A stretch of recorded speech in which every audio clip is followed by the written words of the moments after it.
Assalamualaikum warahmatullahi wabarakatuh. Perkenalkan, nama saya Muhammad Fadha Adik Anaji dari Program Studi Teknologi Rekayasa Otomasi Angkatan 2025 dengan 3 digit terakhir 138. Pada video kita kali ini kita akan membahas lebih lanjut terkait bahasa pemrograman C++. Dan langsung aja kita masuk ke materinya. Yang pertama tuh variabel. Jadi variabel dalam pemrograman C++ itu merupakan tempat penyimpanan data dalam memori yang memiliki nama dan dapat diubah nilainya selama program berjalan. Terus karakteristik variabel itu ada beberapa ya. Yang pertama tuh misal harus memiliki nama yang unik. Terus memiliki tipe data tertentu. Misal tipe datanya integer atau boolean. Terus ada dapat menyimpan nilai yang sesuai dengan tipe datanya. Misal kalau misalnya kalian milih integer, ya udah kalian harus bisa memasukkan angka yang sesuai dengan tipe data yang telah kalian input. Terus nilai dapat diubah selama program berjalan. Contoh variabel sini integer x. Nah, variabel itu yang x ini sama dengan 11. Jadi variabel di sini tuh tipe datanya itu integer. Di sini ada height, ada grade, ada student. Lanjut ke materi selanjutnya, tipe data. Ini tipe data itu merupakan jenis data yang akan disimpan di dalam variabel. Macam-macam tipe data tuh ada integer, ada double, float, char, bol tuh berarti boolean ya. String itu berarti teks. Contoh tipe datanya di sini integer x, berarti di sini jenis datanya, tipe datanya itu integer, terus variabel itu x. Kemudian 11, ini tipe data integer. Terus ada tipe data double. Terus di sini nama variabel itu height, itu sama dengan 11,5. Merupakan ini tipe data double atau bilangan desimal. Terus ada char grade. Char itu berarti tipe datanya, grade itu berarti variabelnya.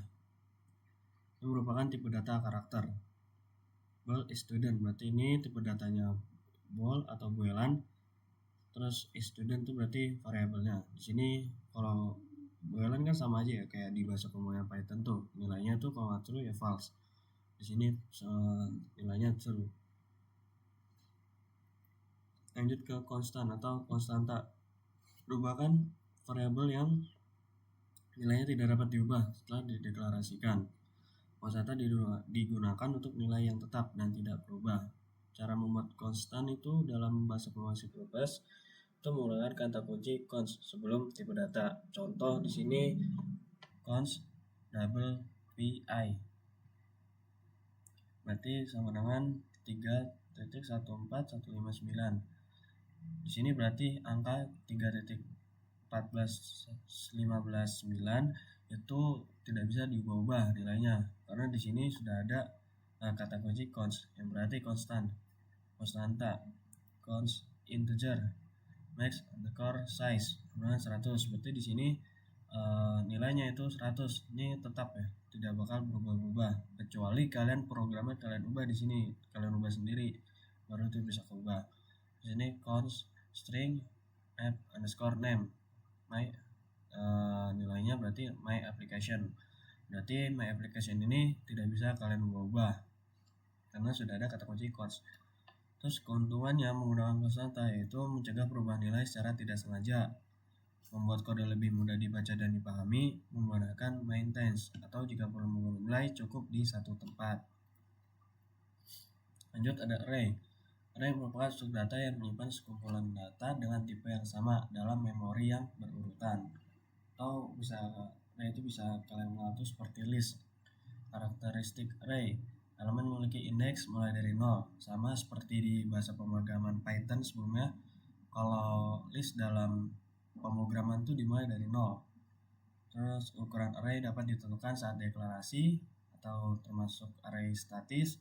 Terus menggunakan vektor untuk array dinamis, ukuran dapat berubah.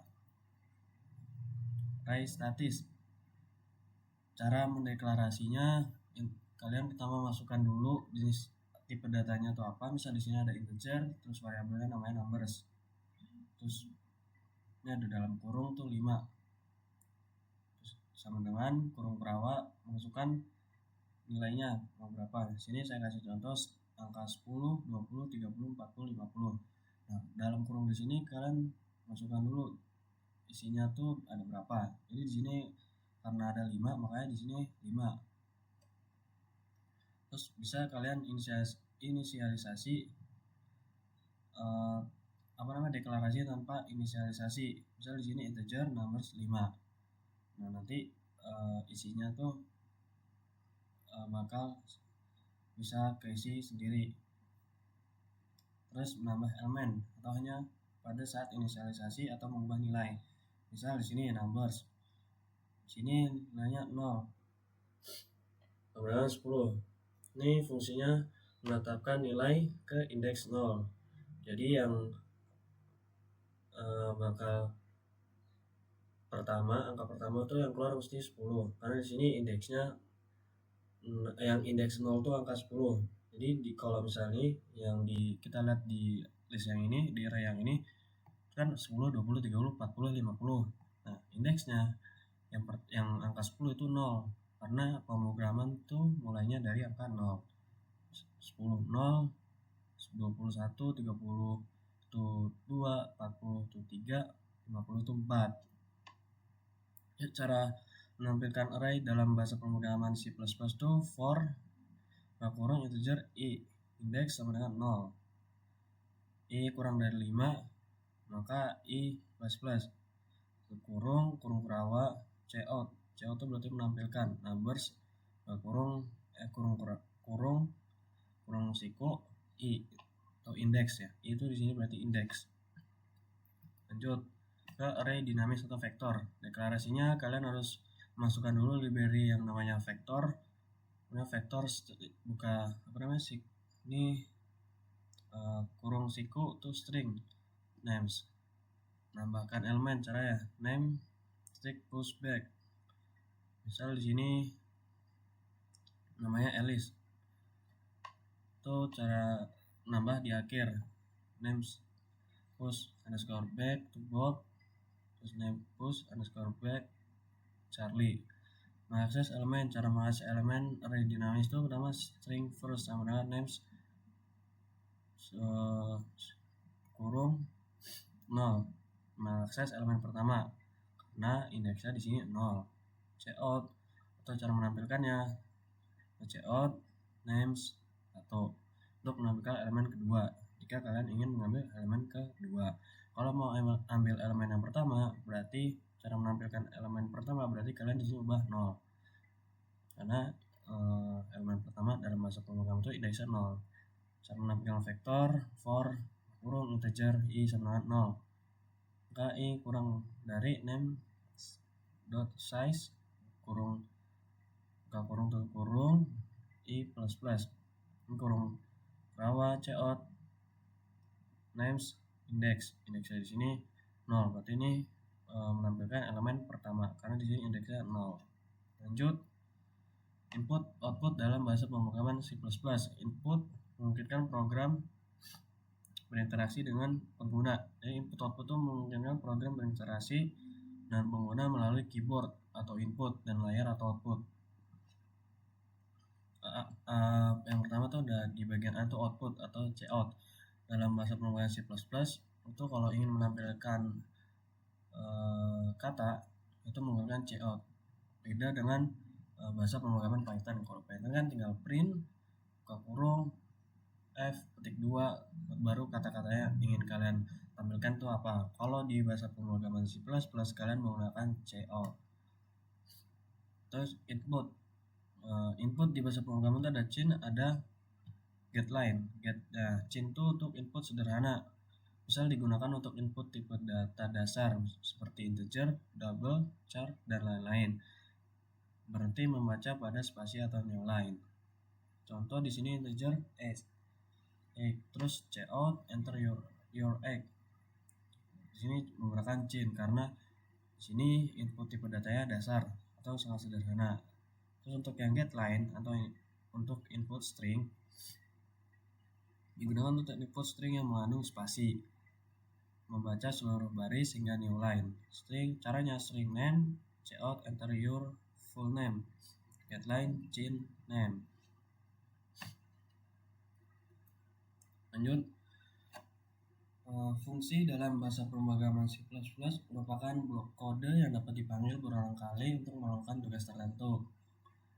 Fungsi membantu dalam modularitas kode, reusability atau dapat digunakan kembali, memudahkan debugging dan maintenance. Contoh di sini fungsi sederhana tanpa parameter dan return. Return berarti mengembalikan nilai ya, sama seperti bahasa pemrograman Python, cuman di sini di kodenya tuh agak sedikit berbeda. Contoh di sini void greet, kurung tutup kurung, ada kurung kurawa, cout, di sini hello world.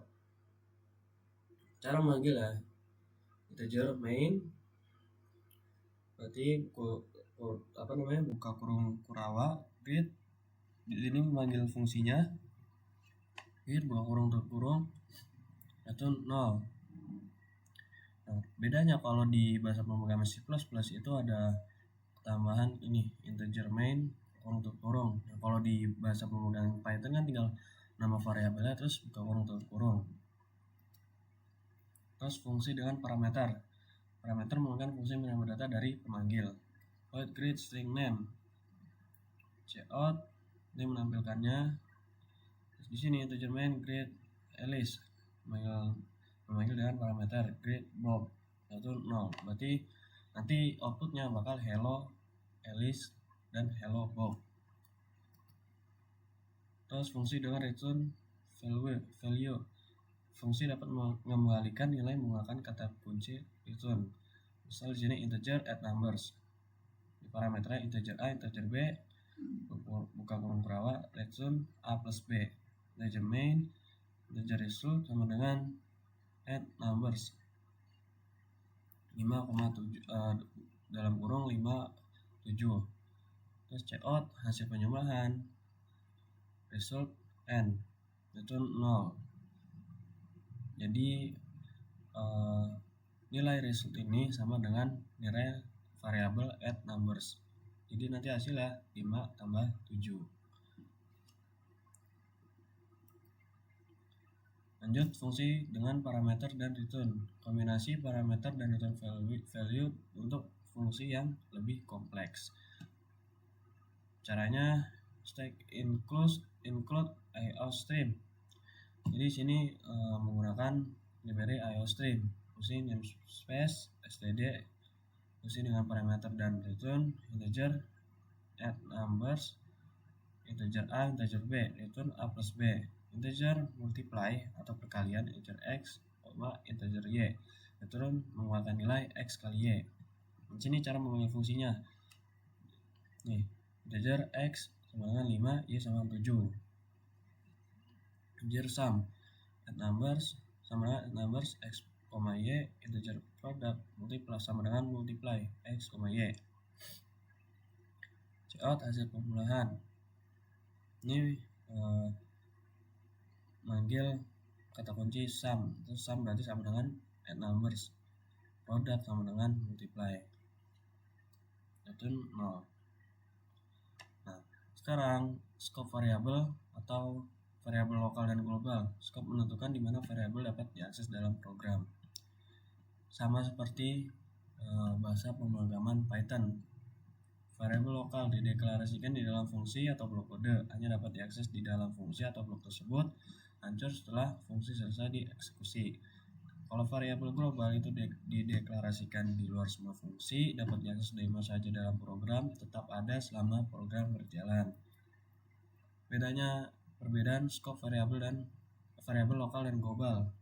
Speknya nih ada deklarasi, kalau lokal itu di dalam fungsi atau blok, kalau global itu di luar semua fungsi. Aksesnya hanya dapat di dalam, kalau lokal itu hanya dapat diakses dalam fungsi atau blok. Kalau yang global itu di mana saja dalam program. If time untuk yang lokal itu selama fungsi berjalan, kalau yang global itu sama selama program berjalan. Penamaan yang lokal itu bisa sama dengan variabel lain di fungsi yang berbeda. Kalau variabel global itu harus unik dalam program. Itu kalau dari penamaan sih bisa apa aja, walaupun variabel lokal sama global sama itu tetap bisa. Tapi kalau misalnya lokal ataupun global variabelnya sama salah satu nih, maka itu baru nanti bakalan error. Terus rekomendasi buat variabel lokal digunakan untuk data sementara. Kalau global tuh kita tuh hanya untuk data yang benar-benar perlu diakses global.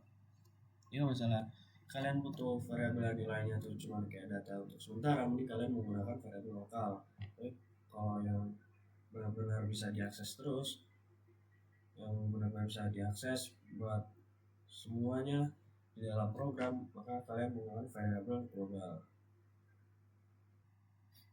Terus di sini namespace std. Tadi kan pada sebelumnya kan kalian ini ya lihat di sini nih using namespace std nih. Nah itu apa sih sebenarnya? Di namespace std itu merupakan cara untuk merupakan nama atau fungsi variabel class agar tidak bentrok dengan nama lain dalam C++. Banyak fitur standar disimpan di dalam namespace bernama std. Contoh fitur dalam std itu ada std2.2 cout, ada string, ada vektor, ada n1. Tanpa namespace, nama-nama tersebut bisa berbenturan dengan nama buatan pengguna. Terus cara penggunaan using namespace std. Cara paling umum yaitu using namespace std, integer main, cout, hello world, hello, terus n1. Jadi menggunakan yang std n. Terus kelebihannya dengan menggunakan namespace std itu menulis kode lebih singkat. Kekurangannya kurang aman untuk proyek besar karena berpotensi terjadi konflik nama. Terus ada cara mengakses tanpa using namespace std. Cara yang lebih amannya itu seperti ini.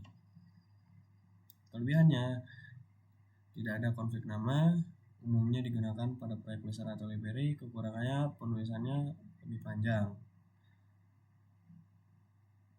Sini metode using namespace std, terus langsung std.2 cout itu ada beberapa perbedaannya. Yang pertama, yang using namespace std itu cocok untuk program kecil atau jika untuk buat kita yang masih belajar gitu. Kelebihannya singkat, kekurangannya potensi konflik nama. Terus kalau yang metode std.2 cout langsung itu cocok untuk proyek besar, library. Kelebihannya aman dan terkontrol, kekurangannya lebih panjang. Sekarang langsung aja kita masuk ke programnya supaya kalian bisa lebih paham terkait materi-materi yang barusan kita pelajari.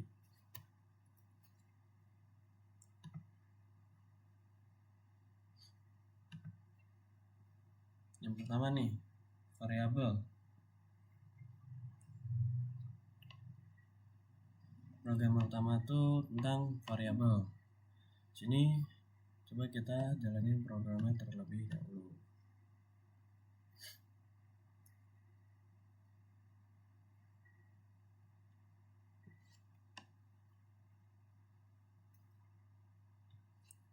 Oke, di sini hasilnya itu name Fahda X18 tinggi 168,8, grade-nya A, student 1. Coba kita pelajari dari ini codingannya. Di sini berarti menggunakan library IOStream, string, juga menggunakan namespace std, integer main,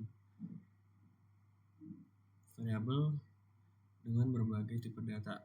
Jadi di sini ada variabel. Di sini kita menggunakan variabel integer, double, char, boolean, terus string.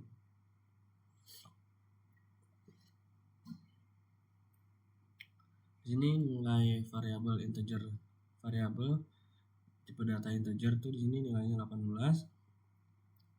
Double itu 168,8. Kalau integer tuh nggak bisa angka yang koma-koma ya, dia langsung di sini bisa 18 nggak bisa 18,5. terus double hash tuh. Nah, tadi itu berarti bilangan desimal. Char berarti karakter di sini saya memberikan A. While student true, itu benar berarti. String name di sini saya menggunakan nama saya sendiri, Fahda. Terus kalau misalnya di sini kita ganti false. Terus di sini kita menampilkan variabel nama, umur, tinggi, grade atau karakter, student, variabel student. Coba kita jalanin programnya.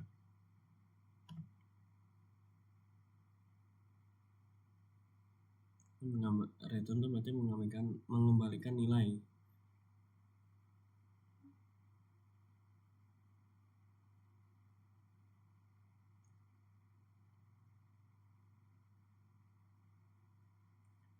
Oke, di sini name Fahda, S18, umur 18, tingginya 168,8, grade atau karakter di sini A, student 0. Karena nilainya di sini false. Kalau false itu 0, kalau tadi true itu 1.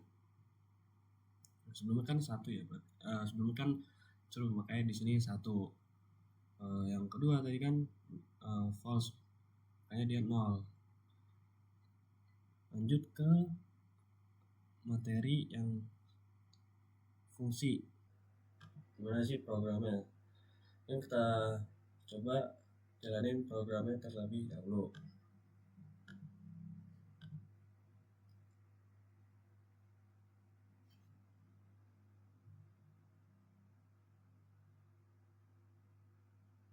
Di sini hasilnya hasil penjumlahan 25, hasil perkalian 150.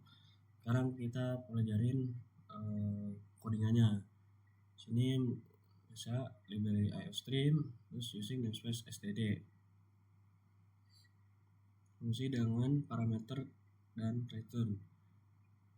Ini fungsi jenis tipenya itu integer, variabel atau nama dari fungsinya itu add numbers. Kurung integer A, integer B, kurung rawa return A plus B. Di sini kedua fungsi ini menggunakan parameter dan return.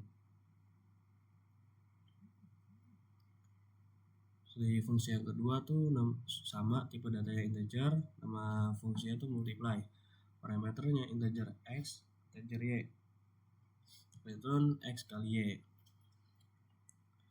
Di sini berarti fungsi untuk menjumlahkan angka dan mengkalikan angka. Lihat di programnya, integer x sama dengan 10, y sama dengan 15.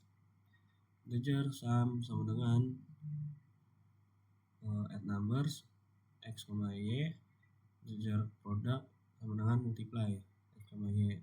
Menampilkan hasil penjumlahan tuh mengambil dari sum, terus perkalian mengambil dari variabel product. Karena di sini kita menggunakan return. Jadi di sini variabel sum itu sama dengan add numbers, dengan fungsi add numbers ini. Nah, di fungsi add numbers ini itu ada nilai A tambah B. Kalau dimultiply sama, tapi ini x kali y. Maka di sini menampilkan hasil penjumlahan 25, hasil perkalian 150. Di sini kita memberikan nilai yang x itu 10, yang y itu 15. Kalau ditambah ini 25, kalau dikali itu 150. Kalau di sini kita ganti misal 8, di sini kita ganti 7.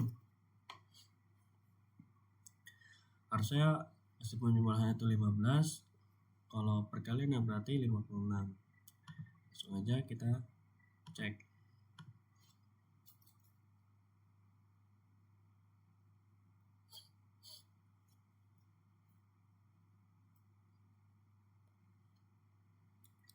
Kan hasil programnya sudah sesuai. karena 8 tambah 5 itu 5, tambah 7 itu 15. Kalau 8 kali 7 itu 56. Sekarang kita lanjut ke materi array. Sini input library-nya dulu. Terus sini integer main. Ini array statis. Ini perbedaan array statis dan dinamis. Kita coba jalanin programnya dulu.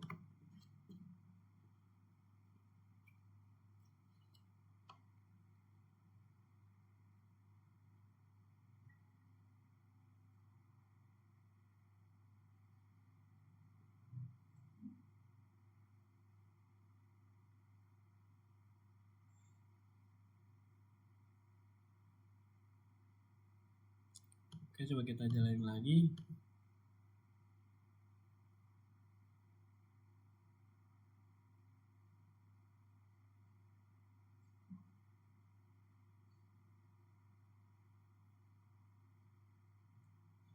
Bentar guys.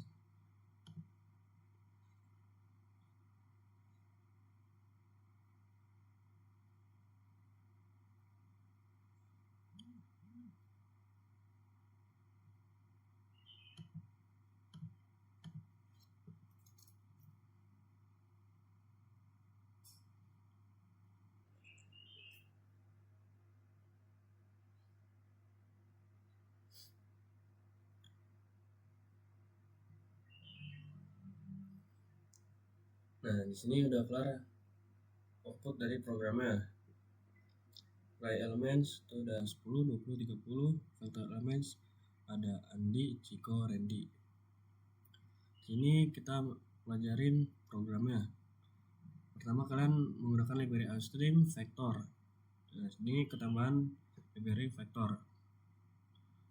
Sini array statis integer numbers 3. Karena di sini elemennya ada 3 nih. Ada angka 10, 20, 30. Out atau menampilkan array elements. Ini cara memanggil. Terus di sini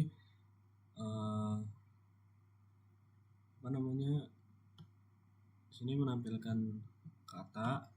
Terus di sini yang for ini itu cara memanggil array seperti cara yang di sini tadi. Di sini cara menampilkan array itu menggunakan for integer i sama dengan 0. Kita masuk lagi sini. Ini bagian untuk menampilkan array-nya. Ini integer i index sama 0 nih. Index itu mulai dari 0 nih. 0, 1, 2. I kurang dari 3. Benar ya, karena di sini integer indeksnya cuma 0, 1, 2. Jadi benar kurang dari 3. Flash out atau menampilkan numbers variabel ini. Terus parameternya i atau indeks. Kita n1. Terus sekarang ada array dinamis. Sini deklarasinya itu vektor siku kurung buka siku kurung string names. Ini names push titik push underscore back sama-sama dari Andi, udah Ciko, terus ada Randy. Ini nambah elemen. Yang pertama tuh Andi, kedua Ciko, ketiga Randy. Terus menampilkan vector elements. Nah, ini cara mengakses dan menampilkan dari array dinamis. Nah, nggak beda jauh ya dari caranya menampilkan array statis dan array dinamis. Di sini berarti i sama dengan 0 atau indeks sama dengan 0. Indeksnya kurang dari variable name.size. Tutup kurung, buka kurung, buka kurung, tutup kurung. Menampilkan variable names, parameternya index.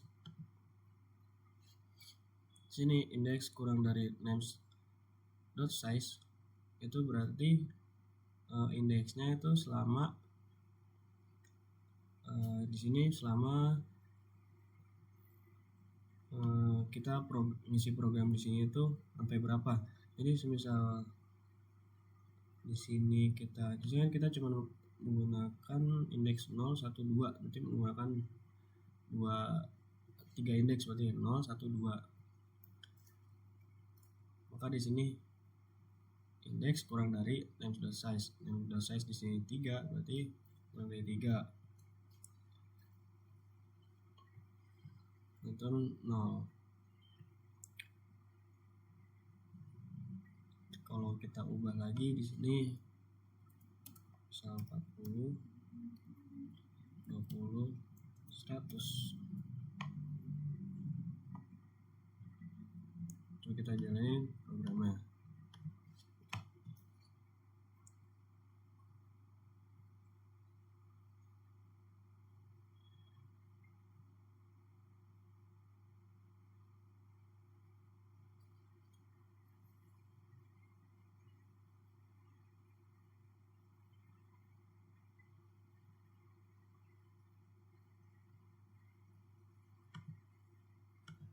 Kita ulang coba.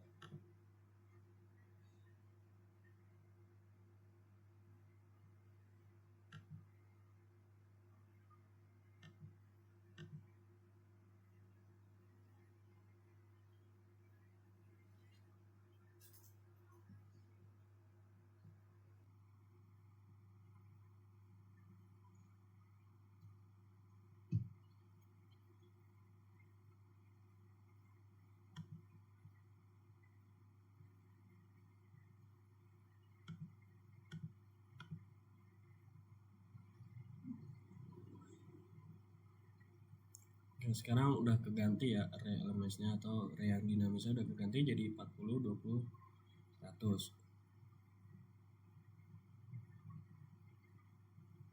Lanjut ke materi input dan output.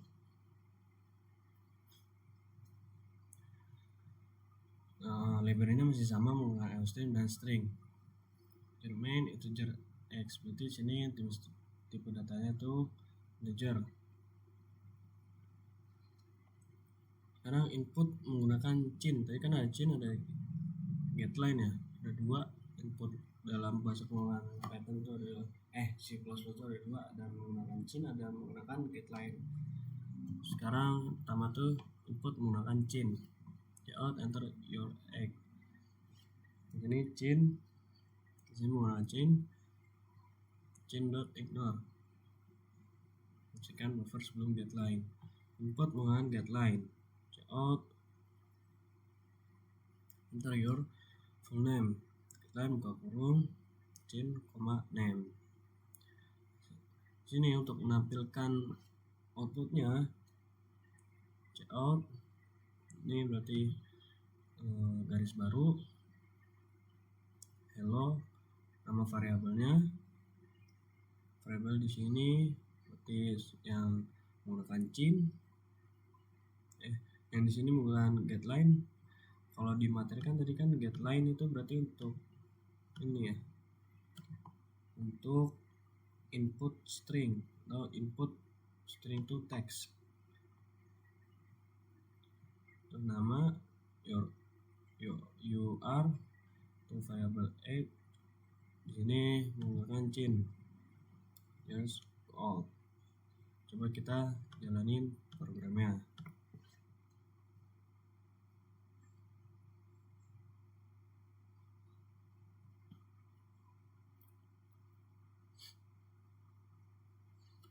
Ini kita suruh input enter your egg, di sini misal 18, your full name, harusnya dia menampilkan hello Fada, you are 18 years old. Oke, program udah berjalan dengan sesuai. Terus materi selanjutnya ada variabel, scope variabel atau variabel lokal dan global.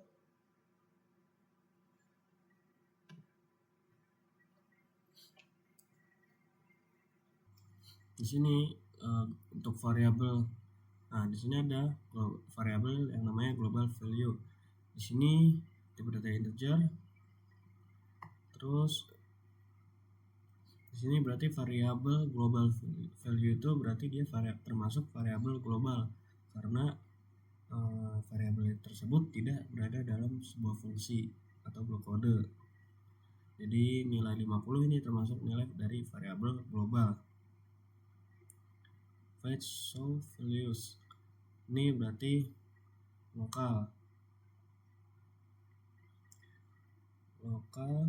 integer lokal value 30. Berarti nilai 30 ini termasuk variabel lokal karena dia berada di dalam sebuah fungsi. Fungsi itu bisa ditandai dengan ini ya, dengan buka kurung tutup kurung nih.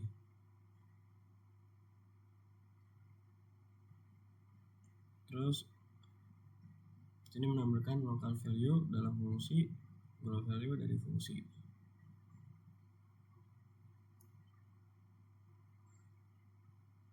Terus ini integer main, integer local main kemenangan 80. Ini juga termasuk variabel lokal karena dia tidak dalam sebuah fungsi. Fungsi itu berarti cara menggunakan fungsi itu dengan void terus nama variabel kurung tutup kurung. Ini berarti yang ke 80 juga termasuk variabel lokal, tapi ini dalam main. Jadi bisa void, bisa integer main. Ini bedanya tuh kalau global tuh dia nggak ada ini ya, bisa nggak di dalam void, nggak di dalam main juga. Itu tuh variabel global. Menampilkan global value dari main, global value dari main. Saya kita coba jalan programnya biar lebih paham.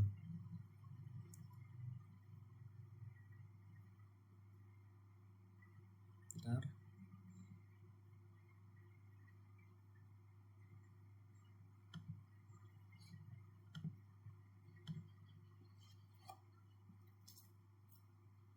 Ya, di sini udah keluar global value dari main itu 50.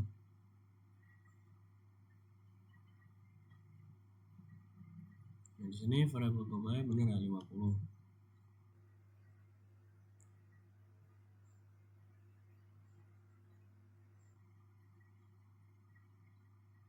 Di sini variabel global. Terus local value dari main itu 80, benar di sini karena di sini tertera 80. Terus local value dalam fungsi itu 30. Karena angka 30 ini termasuk variabel yang nilai 30 ini termasuk jenis variabel lokal atau di dalam sebuah fungsi.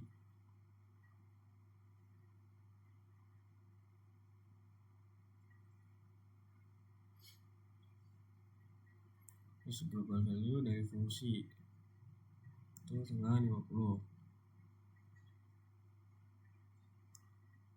Karena di sini di dalam fungsi ini dia menampilkan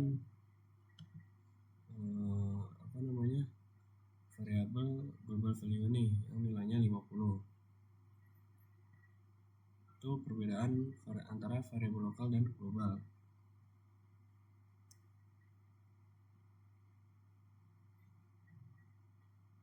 Terus materi berikutnya itu ada, bentar kita cek dulu, ke variabel. Oke, ada konstanta. Di sini kita coba jalani dulu programnya.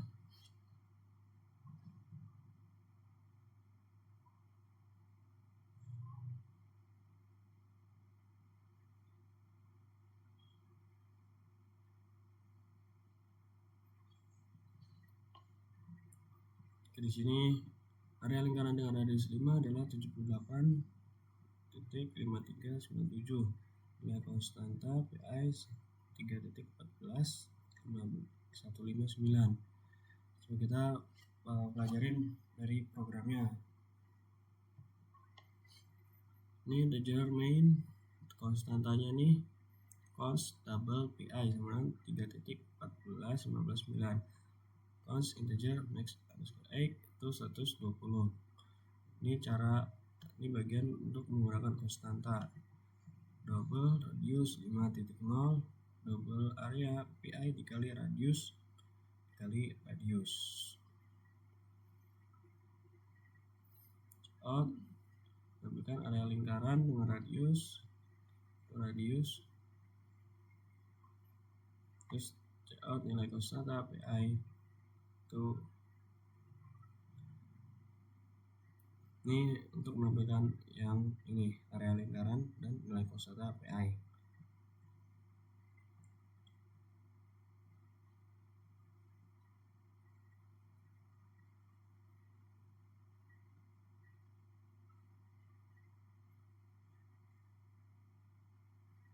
Nah, ini angka 78,5397 itu dari mana? Di sini itu ada variabel namanya area, ini tipe datanya double, itu ada rumus di sini pi dikali radius kali radius. Jadi ini 3.14.15.9 ini dikali 5.0 dikali 5.0. Nih, jadi variabel itu dipanggil di sini. Coba kita ganti di sini. Jauh 22 max itu coba kita ketik 110 aja. Dengan konstanta yang tetap ya. Yang tetap 22 tambah 110 tetap, karena tadi yang udah dijelasin cara menggunakan konstanta dalam bahasa pemrograman C++ itu ada kata kunci ini const ini. Di nilai 22 ini nggak bisa diubah-ubah dan nilai 110 juga nggak bisa diubah karena di sini udah ada kata kunci const atau yang hanya konstanta.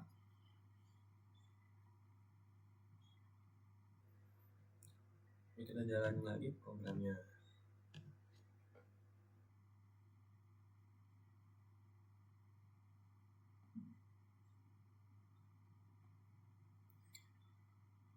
Ini berarti bedanya gini aja biar lebih paham.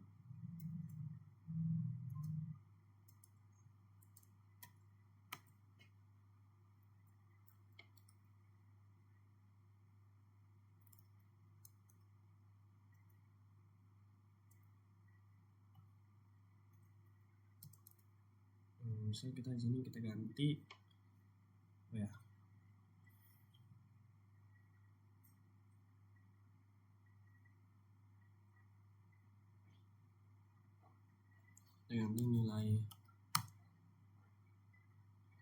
ganti nilai aja. Nilai adalah kita jalan programnya.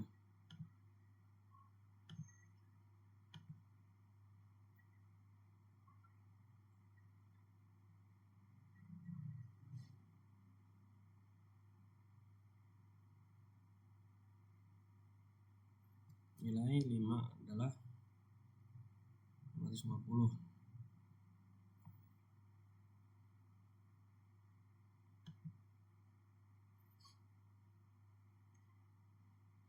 Biar kalian lebih paham, intinya gini aja.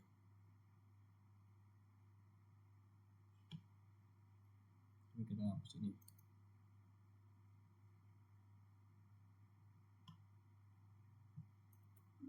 Nah,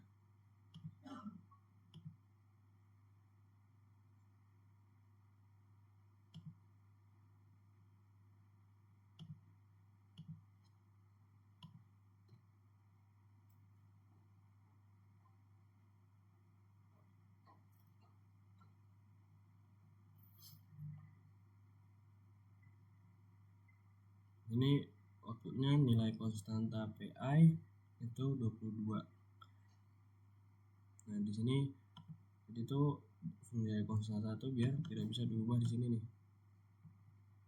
Ini makanya nilai dia tetap atau konstan. Jadi bisa diubah tuh di dalam programnya aja. Misal kalau kalian pengen ubah, itu tinggal kalian ubah di variabelnya.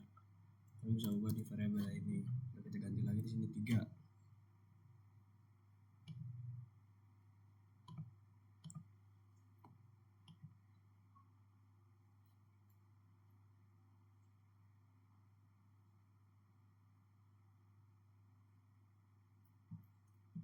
Ya, maka nilai konstan sampai I 3.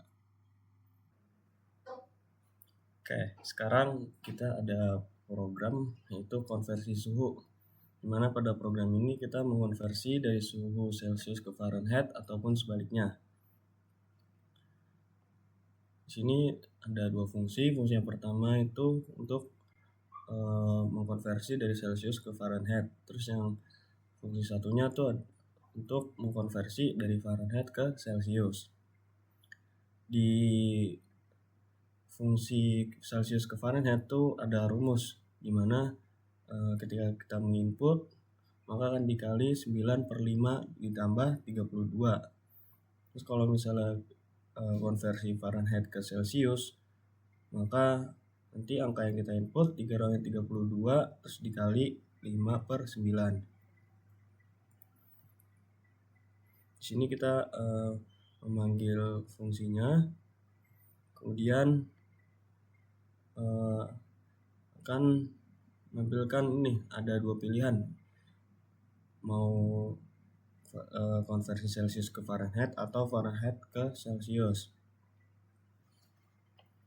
Terus jika kita pilihan 1 Celcius ke Fahrenheit, maka dia akan memanggil fungsi Celcius ini yang untuk dia memanggil fungsi yang tuh Fahrenheit. Jadi dia bakal ubah dari Celcius ke Fahrenheit kalau memilih yang angka 1. Kalau memilih angka 2, maka dia akan memanggil fungsi yang to Celsius. Jadi dia mengubah dari Fahrenheit ke Celsius. Jika tidak, pilihan tidak valid. Ini kalau kalian memilihnya selain angka 1 dan 2, maka nanti dia invalid. Langsung aja kita coba jalanin programnya.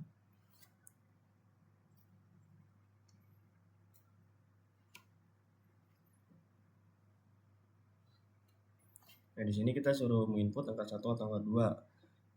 Bebas kalian mau apa. Jika Celsius ingin mengubah dari Celsius ke Fahrenheit, maka kalian pilih angka 1. Coba di sini saya pilih angka 1. Nah, di sini kita suruh menginput suhu dalam Celsius kita pengen berapa. Misal kita di sini pengennya 20, maka Fahrenheitnya 68.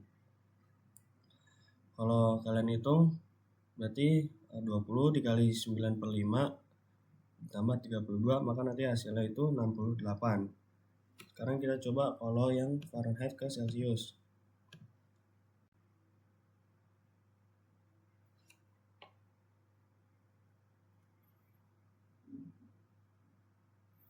Ini sekarang berarti kita input yang angka 2.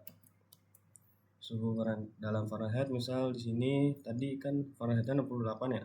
Coba kita masukin 68, maka Celsius 20. Di sini berarti angka 68 dikurang 32 dikali 5/9, maka hasilnya 20. Terus kita coba input angka selain 1 dan 2. Ternyata dia akan menampilkan pilihan tidak valid karena ketika kita input angka selain angka 1 dan 2, maka dia pilihan tidak valid. Tapi di sini kita masukin angka 3, maka dia menampilkan pilihan tidak valid. Oke, lanjut. Di sini saya ada program kalkulator sederhana menggunakan bahasa pemrograman C++. Kalau kemarin kan kita sudah membuat kalkulator sederhana dengan menggunakan bahasa pemrograman Python. Nah, kalau sekarang menggunakan bahasa pemrograman C++. Sini ada pilihan yaitu masukkan angka pertama, angka terus operator, kemudian angka kedua.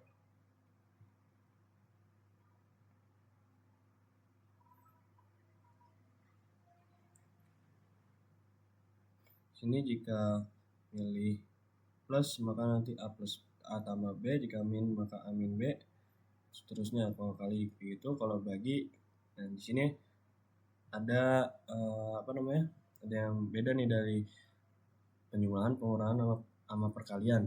Kalau di pembagian, jika B tidak sama dengan 0 maka dia bisa membagi angkanya.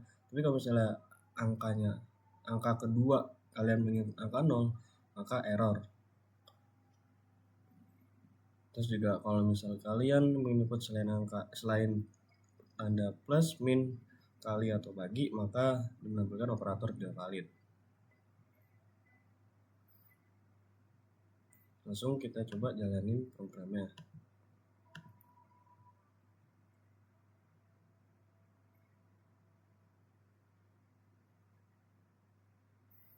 Ini kita masukkan angka pertama terlebih dahulu. Misal saya ingin 17. Operatornya kita ingin yang perkalian. Angka keduanya kita coba masukkan 9. Maka hasilnya 153. Benar ya? 17 kali 9 itu hasilnya 153. Sekarang kita coba yang pembagian. Kita coba yang pembagian yang angka keduanya itu 0. Seharusnya di programnya akan menampilkan operator error pembagian 0. Karena di sini jika angka kedua sama dengan 0 maka error. Coba kita masukin angka pertama semisal 6, operatornya bagi, terus angka keduanya kita masukkan 0. Nah, maka dia akan mengeluarkan atau outputnya hasilnya itu error pembagian 0. Karena di sini ada syarat ya, jika dibagi sama 0 itu error.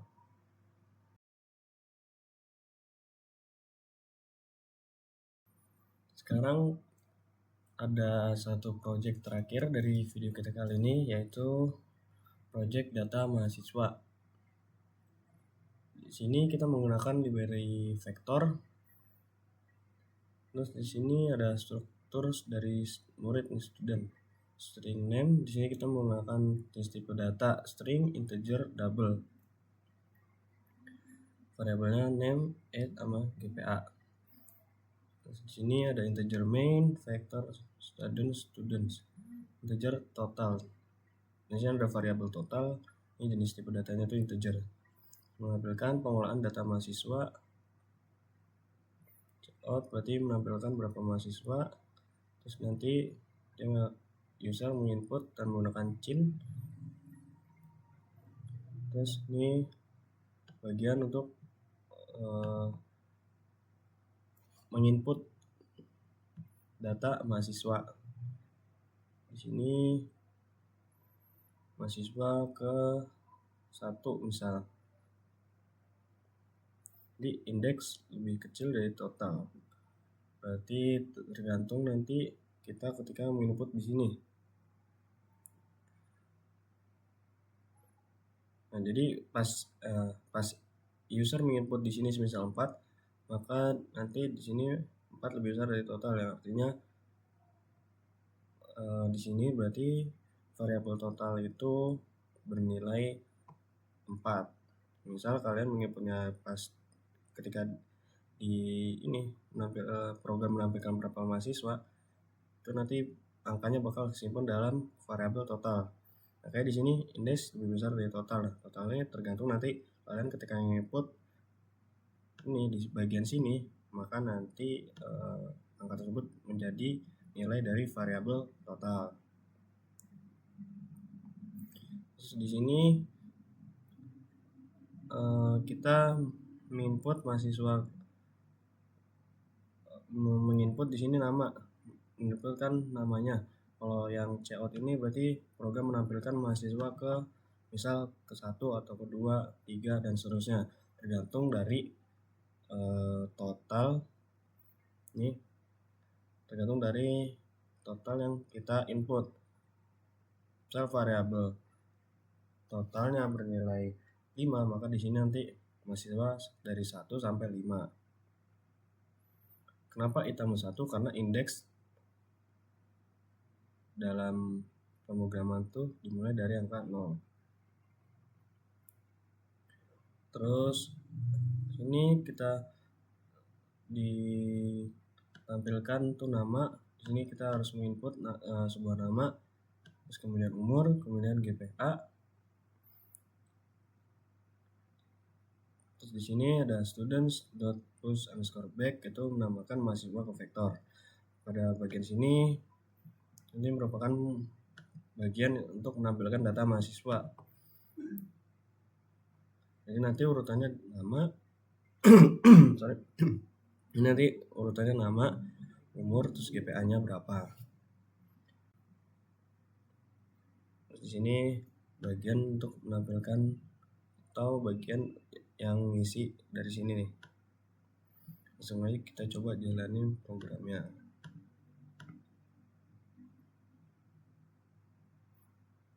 Oke, sama pertama tuh kita di program output dari program tuh ini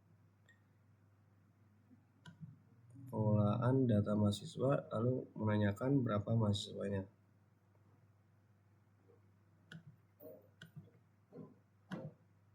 Kita jalanin programnya ulang.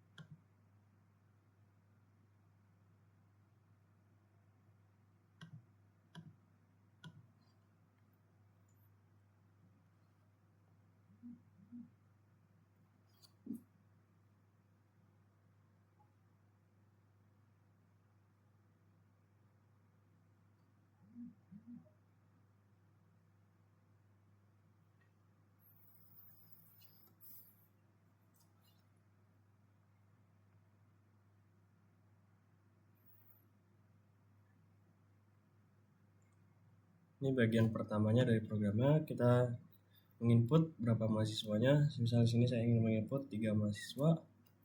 Mana mahasiswa pertama itu dengan saya sendiri ya, misal ada umurnya 18, GPA-nya misal 4,0. Oke, mahasiswa kedua namanya misal di sini Faik. Umurnya di sini 20 tahun. GPA-nya 3,5. Oke, terus mahasiswa ketiganya di sini misal Rul, umurnya misal di sini 19, GPA-nya 3,4. Oke, maka dia nanti hasil akhir dari program itu menampilkan data mahasiswanya, urutannya dari nama, umur, kemudian GPA. Mungkin sekian video kita kali ini tentang materi tentang lanjutan bahasa pemrograman C++. Kalau ada salah saya mohon maaf, kurang lebihnya mohon maaf. Assalamualaikum warahmatullahi wabarakatuh.